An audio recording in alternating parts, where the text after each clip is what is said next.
When I used to do lots of heavy rows, specifically with a cheating style, I sincerely got some of the best back gains of my life. Thickness, width, and strength gains were all on point, and best of all, the carryover to strict rows was great, in addition to staying injury free. So overall, couldn't complain about the results, but even though that journey was amazing, it doesn't mean it was the right path. And in this video, I want to discuss some of the things I've learned over the years through doing things like weighted pull-up specialization and just questioning the idea of heavy rows in general.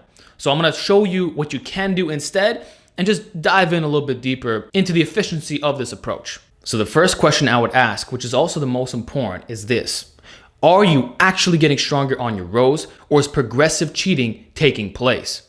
Because if you're just manipulating the body angle while reducing the range of motion, you are not getting a better training effect. And in that case, we're not even talking about standard cheat rows here. This is atrocious form, which is increasing the chance of getting injured while not improving your results whatsoever. I don't condone this. Of course, I've experimented with this approach in the past, but it's subpar on every possible level. Guys should stop doing this, period. Instead, the word power should be used. So you're still cheating, but it's done in a controlled fashion. So the torso might raise slightly and using a little bit of momentum, but it's not excessive to the point where you can't even tell what you're doing. As in performing a jerky deadlift while the arms slightly bend and you're trying to catch the weight with your body. Sloppy technique needs to stop. Though keep in mind, even when you're trying to remain as strict as possible, higher percentages and low reps in general are harder to employ on rows. It's just the nature of the lift. Try doing 85% of your 1 rep max and tell me how that form looks like. Film some before and after clips, add 5-10 pounds, and you'll see that things change. That's why it can often be difficult to track exactly what you're doing, and it's why I asked you that initial question at the beginning of this video. Are you progressively cheating or not?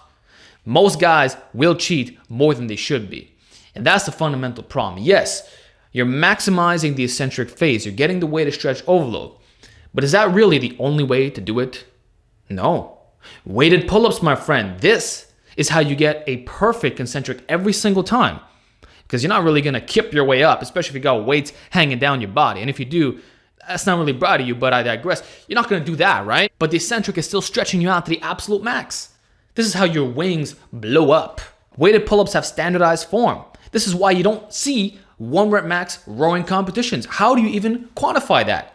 It's difficult, whereas the vertical pull is easier to track. And you know for an absolute fact that if you added, say, 20 pounds to your weighted pull-up and the range of motion is consistent, that it's not because of cheating. And that negative phase is going to stretch you out every single time, and you'll be getting all the benefits you need on an exercise that's already been proven to be effective and safe. At the same time, consider what you're doing with the lower body. Heavy rows do overload the upper back a lot more, right? But so does it hit the posterior chain, which can be problematic for your lower body workouts, especially if you're doing an upper-lower routine. If you're hitting some heavy cheat rows, 315 for reps, let's go on Monday, and then Tuesday you go in, hit some 1 rep max deadlifts, guess what? Your glutes, hamstrings, and lower back are not going to feel 100% because you transformed the row into a full-body lift. And you can make the argument that just rowing in general is going to hurt your recovery, but let's keep it real. When you're lifting that much heavier, you're overloading here.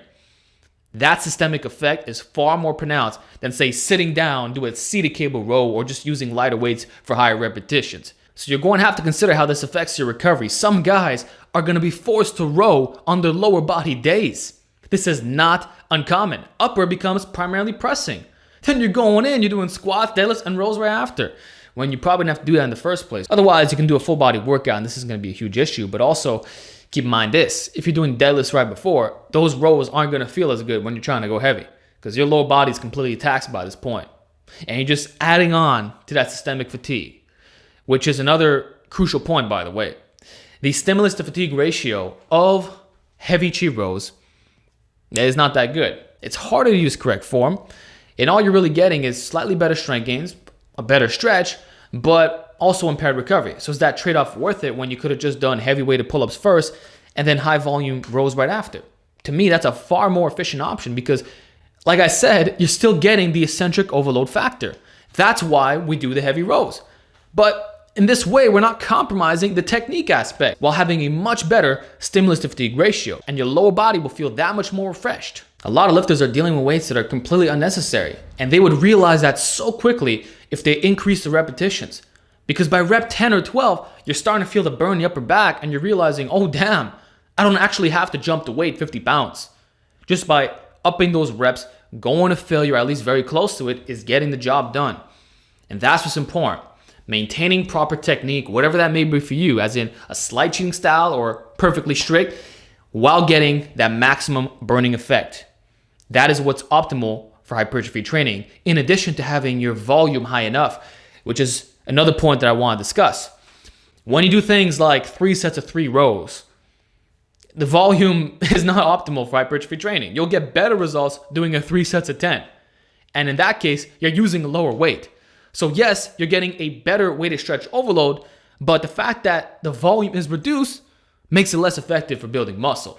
So if you want to equate it or get slightly better results, you need to up those sets. And there's 2 ways to do this. Either you keep that percentage high and you just keep ramping on those sets, which can be a little bit more harmful on your recovery, but you're still going to get jacked while getting a lot stronger, by the way.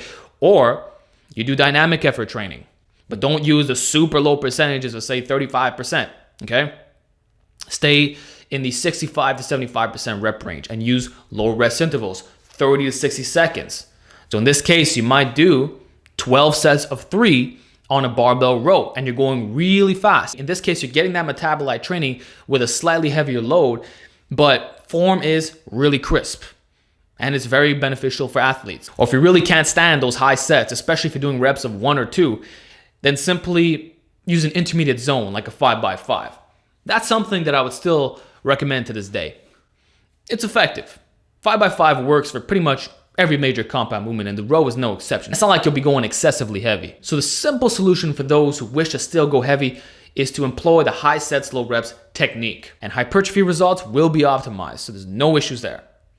Though again, I still think it makes the most amount of sense to go heavier on your pull-ups and then just row right after for volume. You're not losing anything from this. And you saw with my transformation how my back got better over the years. And I can still put up some big numbers on the rows if I so choose to. The truth is, it's not necessary to row that heavy for general strength gains or size. If your bench is beyond 315, that does not mean your row should be at 315. It could be from a strength balance perspective, and obviously your back should be a lot stronger than most people suggest, and it's important to push yourself and have the capability of performing such a feat of strength. What we're talking about is being able to demonstrate that you don't have imbalances, not training in that way year round. And the reality is that if your deadlift is close to 600 and you're benching in the high 3s, you can probably get away with rows that vary between 185 and 225. But you're in, say, the 15 to 20 rep range and you're squeezing and you're controlling the weight and all that. And you're doing it after the heavy pull-ups to get even more out of less weight. Or even as a part of the beginning, because most guys are just sloppy. And when they do high reps, that immediately becomes apparent. Because by rep 10 or so, they notice that the upper back is starting to tire out. That said, if you don't like training this way and you just want to work up to a peak set, that's okay, but make sure that you perform back off sets right after. And you're probably gonna need at least 3 to 5 to ensure that your volume is appropriate. So that's what I would recommend, or adding in an extra row. This way, you know for a fact that you're not lagging on the volume aspect, which is extremely important. So that'll be my recommendation for those who still want to row heavy. It obviously works, and I got great success with these methods.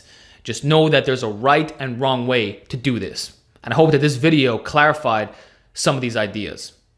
So let me know if you have any questions about rowing in general. Let me know if you have questions about pull-ups. I've experimented for years with both, so I'm here to help you out. If you have any questions, let's see them, and I'll talk to you all next time.